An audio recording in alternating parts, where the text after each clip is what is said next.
সারা দেশে পালিত হয়েছে স্বেচ্ছাসেবক দলের ৪৫তম প্রতিষ্ঠাবার্ষিকী। এর এই অংশ হিসাবে খুলনার রেল স্টেশন চত্বর থেকে বর্ণাঢ্য র্যালি বের হয়ে পাওয়ার হাউস, ফেরিঘাট, ডাকবাংলা ও পিকচার প্যালেস মোড় হয়ে দলীয় কার্যালয়ে গিয়ে শেষ হয়। র্যালি শেষে অনুষ্ঠিত সমাবেশে বক্তব্য রাখেন জেলা বিএনপির আহ্বায়ক মোহাম্মদ মনিরুজ্জামান মন্টু, স্বেচ্ছাসেবক দলের আহ্বায়ক আতাউর রহমান রুনু সহ অনেকে।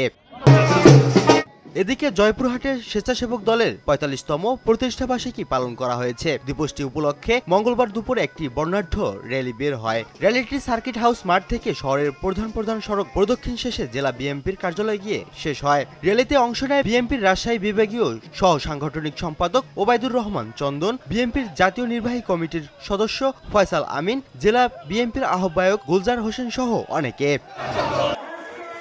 অন্যদিকে কুমিল্লায় নানা কর্মসূচির মধ্য দিয়ে স্বেচ্ছাসেবক দলের ৪৫তম প্রতিষ্ঠাবার্ষিকী পালিত হয়েছে। বিকেলে কুমিল্লার কান্দিরপাড় এলাকা থেকে ব্যানার ফেস্টুন নিয়ে একটি বর্ণাঢ্য র্যালি বের হয়। র্যালিটি নগরীর প্রধান সড়ক প্রদক্ষিণ করে পুলিশ লাইনে গিয়ে শেষ হয়। পরে সংক্ষিপ্ত সমাবেশে বক্তব্য রাখেন কুমিল্লা মহানগর স্বেচ্ছাসেবক দলের আহ্বায়ক আমিনুল পাশা সিদ্দিকী রাকিব, সদস্য সচিব একেএম শাহেদ পান্না সহ অনেকে।